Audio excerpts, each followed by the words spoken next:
Kritika ma taqta' xejn reazzjoni ta' Robert Abela brabta mal-proċeduri li għaddejjin fil-qorti dwar id-deal fraudolenti ta' Vitals.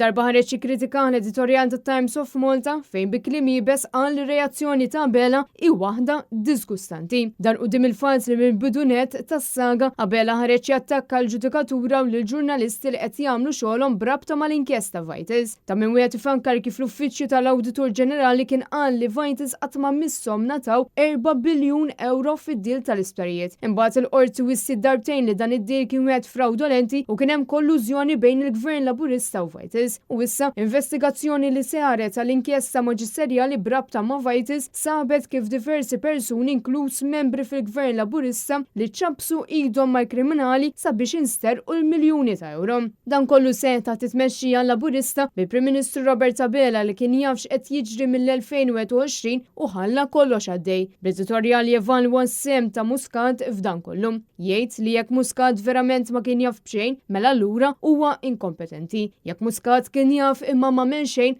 allura huwa kien kompliċi. Jekk Muscat kien jaf u kien involut magħhom, mela allura huwa korrott. Bl-istess raġunament ġie applikat ukoll għal Konrad Mizzi, Keith Kempri u dawn kollha li qed jiġu akkużati.